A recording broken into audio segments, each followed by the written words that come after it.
बिस्मिल्लाहिर्रहमानिर्रहीम। वीके मेहता की बुक के फर्स्ट 21 MCQs डिस्कस हो चुके हैं। Single stage transistor amplifier chapter number 36 और आज हम डिस्कस करेंगे 21 से ऑनवर्ड्स। ठीक है, ओके। सो इसमें आप देखिए 22 में वो कह रहा है कि an amplifier has a power gain of 100, तो उसका डेसिबल गेन बताएं।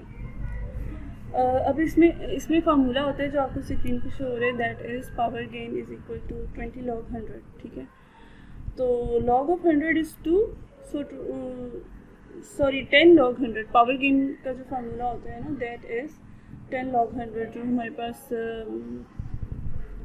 वोल्टेज गेन होता है ना एम्पलीफिकेशन में, दैट इज़ 20 log। तो पावर गेन है 10 log 100, तो हमारे पास log of 100 is 2, so 10 into 2 is equal to 20 decibel.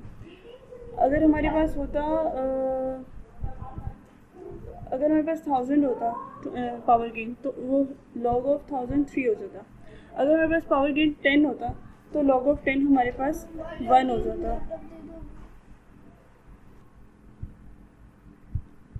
In order to get more voltage gain from a transistor amplifier, the transistor should have, देखिए ये तो transistor की construction की बात है कि उसकी बेस जो है वो मिनिमम थिन होनी चाहिए ताकि हमारे एमीटर से ज़्यादा जो है वो कलेक्टर में कलेक्ट हो जाए। क्या चीज़ कलेक्ट हो जाए? That is majority carriers. Whether PNP तो होगा तो होल्स होंगे, और अगर NPN होगा तो इलेक्ट्रॉन्स होंगे। तो हमारी थिन बेस हो जानी चाहिए। Answer is one option. The purpose of a coupling capacitor in a transistor amplifier is to, coupling capacitor हमारा इनपुट पे भी लगा होता है और हमारा आउटपुट पे भी लगा हुआ होता है। जैसे मैं आपको फिगर से दिखाती हूँ।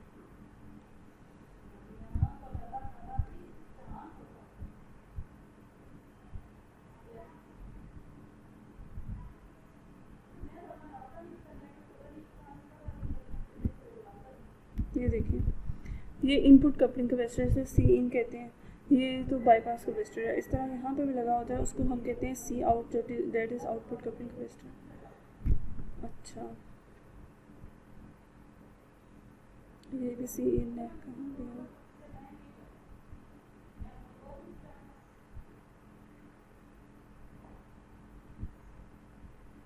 ये आई थिंक सो ये मेरे से 38 चैप्टर ओपन हो गया, हम तो 36 पे थे।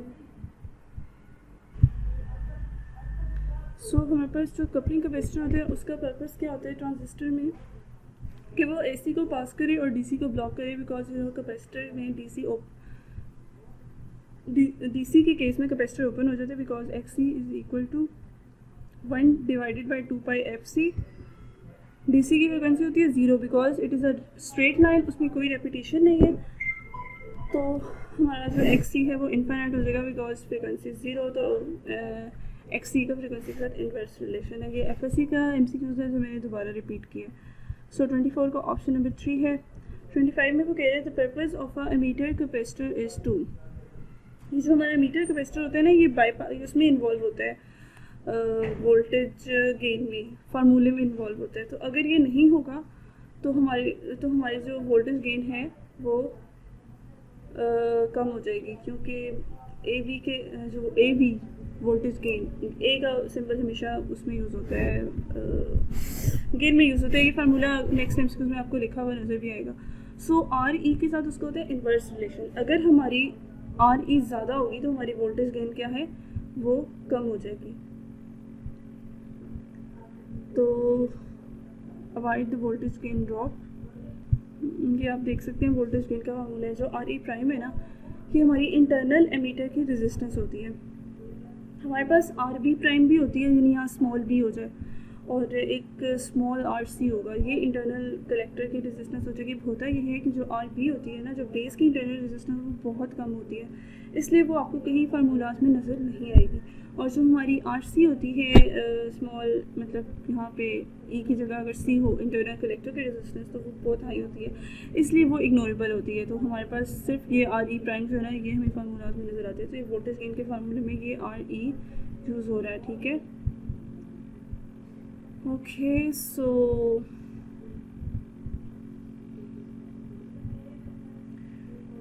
कैपेसिटर अक्रॉस आर ई का फ़ायदा क्या होगा? अगर वो कैपेसिटर, जब वो कैपेसिटर लगा हुआ होता है ना आर ई के अक्रॉस, तो वो उस रेजिस्टेंस को ख़त्म कर देता है, बाईपास करवा देता है। ये देखें, ये सी ई लगा होगा ना, ठीक है, ये इसको शॉर्ट करवा देगा। तो ये आर ई जो है ये आपकी कैलकुलेशन में और प्रैक्टिकली ये इन्वॉल्व नहीं होगी। तो फिर फार्मूला क्या बन जाएगा? जो अभी हमने फार्मूला देखा है वो बन जाएगा सिर्फ R C divide by R E prime. ये आर ई जो है ख़त्म हो जाएगा। Without V E the voltage gain of the amplifier is greatly reduced. अगर आप ये नहीं लगाएंगे कैपेसिटर, बाईपास कैपेसिटर नहीं लगाएंगे, तो ये आर ई इसके साथ एडअप हो जाएगी, और जब भी कोई चीज़ डिनोमिनेटर में ज़्यादा होती है तो वोल्टेज गेन कम हो जाएगी। इसलिए हम वो कैपेसिटर लगाएंगे, वो इस चीज़ को ख़त्म कर देगा, इस आर ई को वो बाईपास कर देगा।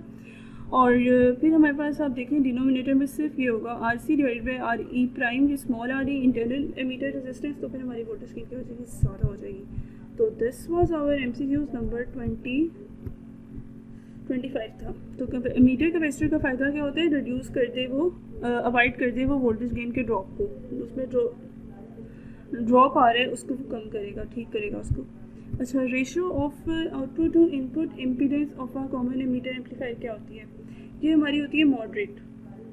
इसमें ये होता है कि अब आपको मैं स्क्रीन पे टेबल शो हो रहा है, उसमें हमें ये सारी नज़र आ रही होंगी कि कॉमन बेस का क्या रिस्पॉन्स होता है, कॉमन बेस की कैरेक्टरिस्टिक्स किस तरह की हैं और कॉमन कलेक्टर की कैरेक्टरिस्टिक्स किस तरह की हैं।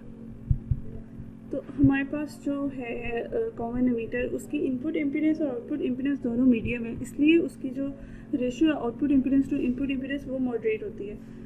अच्छा, कॉमन एमीटर का आप देखें करंट गेन भी हाई है, वोल्टेज गेन भी हाई है, उसका पावर गेन भी हाई होता है। और जब कॉमन कलेक्टर पे मैं डायरेक्ट शिफ्ट कर रही हूँ, कॉमन कलेक्टर में हमारे पास करंट गेन होती है हाई। समटाइम्स ऐसा एक्सपेरिमेंट करते हुए एम्पलीफिकेशन नज़र नहीं आती वोल्टेज में, जब हम उसको स्कोप पे देख रहे होते हैं, बिकॉज स्कोप पे तो करंट चीज़ नज़र नहीं आती ना, स्कोप पे हम वोल्टेज को देखते हैं ऑसिलोस्कोप पे। तो उसमें फिर ये था कि वो कॉमन कलेक्टर था, उसको जब सर्किट को आइडेंटिफाई करें तो वो कॉमन कलेक्टर का होता है, उसमें करंट गेन ज़्यादा थी, ठीक है, उसमें वोल्टेज गेन कम होती है, तो उसकी ओवरऑल पावर गेन भी कम है। और कॉमन कलेक्टर में हमारे पास आउटपुट इम्पीडेंस लो है और इनपुट इम्पीडेंस हाई है। तो अगर इसकी रेशियो देखें तो लो बाय हाई, तो वो हमारे पास लो आ जाएगी, ठीक है, कॉमन कलेक्टर की। और कॉमन बेस में क्या होता है? आउटपुट इम्पीडेंस हाई है और इनपुट इम्पीडेंस लो है, तो उस केस में क्या होगा? हमारे पास जो आउटपुट होगी वो हाई आ जाएगी, ratio of output impedance to input impedance high हो जाएगी, because input impedance is low. Current gain common base में कम है, वोल्टेज गेन हाई है, तो पावर गेन भी वो कह रहा है कि इसमें हमारे पास क्या है? मीडियम होगी।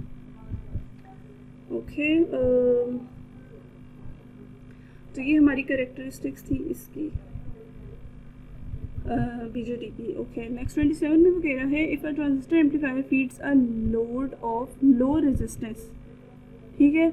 अब जो हमारी वोल्टेज गेन होती है ना, वो होती है आउटपुट बाय इनपुट, ठीक है, वोल्टेज गेन होती है output resistance bye input resistance. उसमें करंट की चीज़ है वो कैंसिल हो जाती है फार्मूलाज में।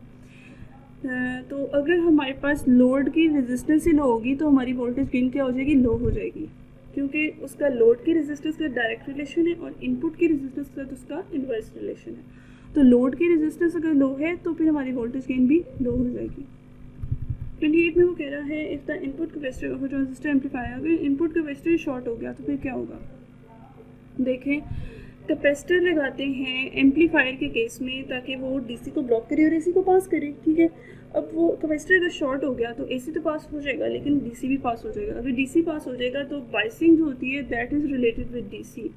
बाइसिंग की डेफिनेशन ये है कि application of voltage across electronic element, जैसे डायोड है, ट्रांजिस्टर है, ऑपरेशन एम्पलीफायर, कोई भी इलेक्ट्रॉनिक एलिमेंट, उसको आप डीसी देंगे तब वो एक्टिवेट होगा, तब वो आपको रिजल्ट देगा। सो अगर आपका कैपेसिटर हो जाता है शॉर्ट तो फिर क्या होगा? ट्रांजिस्टर डिस्ट्रॉय नहीं होगा, सिग्नल बेस पे रीच कर जाएगा, बिकॉज कैपेसिटर ने वैसे भी एसी को शॉर्ट करना होता है। तो सिग्नल का मतलब क्या होता है? एसी होता है जिसकी कोई ना कोई फ्रीक्वेंसी हो, तो आपकी बाइसिंग की कंडीशन चेंज हो जाएगी। सो 28 का ऑप्शन नंबर 2 है, क्योंकि डीसी को ब्लॉक नहीं कर सकेगा क्योंकि कैपेसिटर शॉर्ट हो गया। जब डीसी ब्लॉक नहीं हुई तो कोई ना कोई डीसी जा रही होगी आपके सिग्नल के साथ, तो वो ट्रांजिस्टर की जो बेस पे जा रहा होगा सिग्नल, तो वो उसकी कंडीशन, बाइसिंग कंडीशन को चेंज कर देगा। The radio wave pick up by the receiving antenna is amplified about dash time to have a reasonable sound output. जो अब तो एंटीनास नहीं होते, पहले टीवी में बहुत ज़्यादा यूज़ हो रहे होते थे टीवी के लिए, अब हमारे पास एंटीना टीवी की सर्विस पे यूज़ नहीं होते, लेकिन जो हमारे पास रेडियो वेव आ रही होंगी, जो एंटीना रिसीव करेंगे, जो टेलीकम्युनिकेशन के अंदर एंटीना आएंगे, तो वो कितनी टाइम्स एम्पलीफाई होती है? It is amplified 200 times. ठीक है, ये हमारे पास सिंपल एक MCQs था जनरल नॉलेज टाइप। इसमें सिर्फ एक इन्फॉर्मेशन थी कि 200 टाइम जो है वो एम्पलीफाई होगी रिसीविंग एंटीना के पास, फिर वो आपको मिलेगी ताकि आपको रीजनेबल साउंड मिले। The effect of increasing RC is that the voltage gain. Okay, अब वो कह रहा है कि RC का इफेक्ट क्या होगा वोल्ट, अगर हम RC को बढ़ा देंगे तो जो जैसे ये सर्किट है हमारे पास, ठीक है, कॉमन एमीटर। जब भी कॉमन एमीटर की बात हो रही होती है, अगर वो मेंशन नहीं कर रहा ना कॉमन बेस, कॉमन कलेक्टर, क्योंकि ये बहुत ही ज़्यादा कॉमन सर्किट है और अभी हमने इसकी करेक्टरिस्टिक्स देखी थी, इसमें पावर गेन वोल्टेज गेन दोनों हाई है, तो इसमें पावर गेन भी हाई है, करंट गेन भी हाई है, तो फिर पावर गेन भी है। अच्छा, ये सर्किट है। अब आप देखें, अगर हमारी RC बढ़ जाएगी तो हमारी वोल्टेज गेन क्या हो जाएगी? वोल्टेज गेन भी बढ़ेगी ना, क्योंकि वोल्टेज गेन का डायरेक्ट रिलेशन है RC कलेक्टर की रेजिस्टेंस के साथ। ओके, नेक्स्ट हमें कह रहे हैं effect of increasing RC beyond a certain limit. उससे क्या होगा? देखिए, उसकी एक लिमिट है, अगर वो आप उसको ज़्यादा कर देंगे तो एक तो आपकी एम्पलीफिकेशन जो है वो अनफेथफुल हो जाएगी, दूसरा VCE जो है आपकी वो आपकी फॉल कर जाएगी, नी वोल्टेज से नीचे चल जाएगी। तो इसकी दोनों ऑप्शन करेक्ट है। 48। ओके, 48 का आंसर 3 हो गया। The change in the value of RC। अभी देखिए, ये कैपिटल RC है, यानी ये DC की बात कर रहा है। जो स्मॉल में ये चीज़ होती है ना, I am talking about this C, not this I, ठीक है। जो स्मॉल में C है इसका मतलब AC कंपोनेंट है, और ये कैपिटल में C से इनहेंस नज़र आ रहा है इन C से, तो ये हमारा DC की बात हो रही है। तो अगर ये चेंज होगा तो उससे AC के करंट में तो चेंज नहीं आएगा ना, so result in no change in IC। अच्छा, 50 की बात करते हैं। अब हम 50 की तरफ आ जाते हैं। 50 MCQs में वो कह रहा है कि फिगर की वो बात कर रहे हैं, ठीक है, फिगर के लिहाज से वो कह रहे हैं ट्रांजिस्टर एम्पलीफायर है, तो आउटपुट हम कहाँ लेंगे? आउटपुट हम RC के क्रॉस भी लेंगे, ठीक है, और आउटपुट हम टर्मिनल 1 और 2 के क्रॉस भी लेंगे। तो ये दोनों ऑप्शन करेक्ट हैं, 1 और 2 बोथ आर करेक्ट। अब होगा क्या, जब 1 और 2 के क्रॉस लेंगे तो उस केस में हमारा जो मैग्नीट्यूड है आउटपुट का वो रिवर्स कर जाएगा। ओनली अक्रॉस टर्मिनल 1 एंड 2 जब हम 1 और 2 यानी कॉमन एमीटर की स्पेसिफिकली बात करेंगे, उसमें क्या होता है, हमारा जो कॉमन एमीटर होता है उसका एक एक्सप्रेशन है जो मैं आपको जस्ट बोल के बता देती हूँ। अगर हम KVL लगाएं यहाँ पे इस लूप में, तो वो VCC प्लस ICRC और यहाँ पे कलेक्टर एमीटर है प्लस VCE। तो जो इसको जब हम इसको रीअरेंज करते हैं तो ये बन जाता है VCE is equal to VCC minus ICRC। हो सकता है मैंने फर्स्ट टाइम बोलने में करेक्ट ना बोला हो, क्योंकि इसमें होता है ना एंट्रिंग करंट को आप प्लस ले रहे हैं प्लस ICRC, तो उस लिहाज से जो उसकी फाइनल एक्सप्रेशन आता है दैट इज़ लाइक VCE यानी कलेक्टर टू एमीटर का वोल्टेज जो हमारा असल वोल्टेज है, बिकॉज ये कॉमन एमीटर है, ठीक है। एमीटर कॉमन एमीटर मतलब होता है इनपुट हम बेस पे दे रहे हैं, जैसे यहाँ पे आ रहा है सिग्नल, और आउटपुट हम लेते हैं कलेक्टर से। तो कलेक्टर से अगर हम आउटपुट ले रहे हैं तो थर्ड चीज़ कौन सी बची? एमीटर ही बचा ना, तो ये कॉमन एमीटर हुआ, तो VCE collector to emitter voltage is equal to VCC ये है ना माइनस ICRC जो करंट यहाँ से फ्लो हुआ और RC से फ्लो हुआ, क्योंकि ये RE तो ख़त्म हो जाती है ना, यहाँ पे एक कैपेसिटर लगा होता है वो इसको बाईपास कर देता है। तो अब आप एक्सप्रेशन में देखें VCE is equal to VCC minus ICRC। अब क्योंकि ये इसमें IC ज़्यादा होता है, कलेक्टर का करंट ज़्यादा होगा ना, तो कलेक्टर का करंट ज़्यादा होगा, वो RC के साथ मल्टीप्लाई होगा तो वो और ज़्यादा हो जाएगा।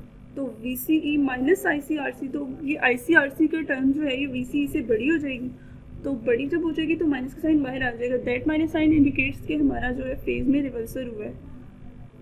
ओके, और ये सिर्फ हमें उस वक्त शो होगा जब हम एमीटर को कंसिडर करेंगे, यानी हम कॉमन एमीटर की बात करेंगे। अगर आप सिर्फ RC के क्रॉस ले रहे हैं तो फिर ऐसे पॉसिबल नहीं होगा, ठीक है। इसमें होता ये है कि इसके एक्सप्रेशन में जो कलेक्टर का करंट ज़्यादा हो जाता है, तो कलेक्टर का करंट माइनस हो रहा है VCC से, और दैट इज़ वाई हमारे पास फेज में रिवर्सल, हम इसको इस तरीके से मैथमेटिकली वेरीफाई कर सकते हैं। अच्छा 53 में वो क्या कह रहे हैं, 53 में वो उसी फिगर की बात कर रहे हैं। तो कह रहे सीसी का पर्पस क्या होता है। सीसी का पर्पस ये होता है कि एक तो वो कपल के output of one amplifier to the next, यानी अगर हमारे पास दो स्टेजेस लगी हुई हैं, सिंगल स्टेज की बजाय मल्टी स्टेज एम्पलीफायर है। मल्टी स्टेज का मतलब होता है कि यहाँ से ये सिग्नल जाता है और एक और ट्रांजिस्टर की बेस पे जा रहा होता है। तो हमारे पास वो उसको कपल करवाते हैं एक एम्पलीफायर से दूसरे एम्पलीफायर। दूसरा उसका पर्पस यही है, कैपेसिटर का पर्पस क्या है, डीसी को ब्लॉक करना और एसी को पास करना। तो 53 का आंसर मेरे पास थर्ड ऑप्शन हो जाएगा, 1 and 2 आर बोथ। अच्छा 54 में 54 MCQs में वो कह रहे हैं कि हमारा ये सर्किट है, इसमें RC की वैल्यू उसने बता दी है, RL की वैल्यू बता दी है, बीटा भी बता दी है और RN भी बता दी है। ठीक है, वैसे यहाँ पे वोल्टेज डिवाइडर लगेगा। ये 1 और 2 जो है ना, ये सिग्नल पे ऊपर जब जा रहे हैं तो वोल्टेज डिवाइडर की कन्फिग्रेशन में है। अच्छा, लेकिन उसने भी डायरेक्ट RN बता दिया, तो कह रहे वोल्टेज गेन बताएं। अब इसका फार्मूला है, इसका पूरा जो न्यूमेरिकल है वो किस तरह से सॉल्व हुआ है ये आपको स्क्रीन पे नज़र आ रहा है। इसमें हमारे पास हमने क्या करना है, let me open it first.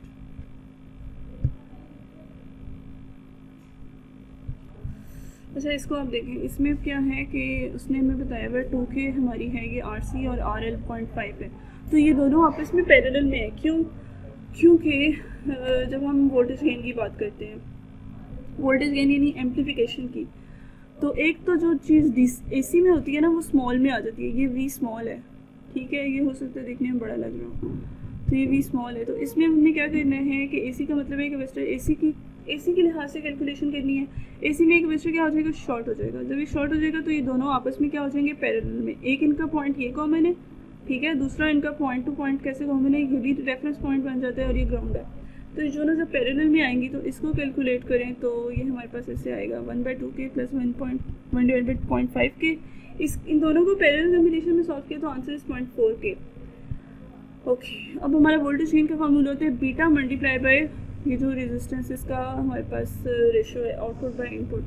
जो आउटपुट बाय इनपुट रेजिस्टेंस इसको कैलकुलेट किया, it comes out to be 0.4। तो हमारी जो वोल्टेज गेन है ये हमारी बीटा को मल्टीप्लाई करेंगे इन दोनों रेजिस्टेंस के कम्बिनेशन से। तो 60 हमारी उसने बीटा बताई हुई है न्यूमेरिकल के अंदर, तो आंसर आ गया 24 and 24 is in option number 3। Okay, अच्छा लास्ट में डिस्कस कर रही हूँ 55 का, बिकॉज वीडियो हो गई 17 मिनट से ज़्यादा की। बाईपास कैपेसिटर हमारा ये होता है जो मीटर के साथ लगा होता है, ये और ये इनपुट कपलिंग कैपेसिटर और ये CC आउटपुट कपलिंग कैपेसिटर है। ठीक है, तो बाईपास कैपेसिटर हमारे सिर्फ ये हो गया, क्योंकि 56 भी इसी तरह से है। C इन और CC हमारा जो है ये कपलिंग कैपेसिटर है। ठीक है, तो 56 MCQs हमने डिस्कस करनी है। तो इसके टोटल हैं कितने, 56 तक डिस्कस हुए हैं। आई थिंक ये 75 हैं। तो एक वीडियो मज़ीद इसकी बनेगी तो फिर हमारा सिंगल स्टेज एम्पलीफायर का जो चैप्टर है ना वो कम्प्लीटली कवर हो जाएगा। यस, इसके 75 MCQs हैं। ठीक है, so I think this is enough for today. 20 MCQs भी नहीं रह गए, 19 MCQs रह गए, 56 से 75, and we will discuss them tomorrow, and then I will start another chapter from VK Mehta, right.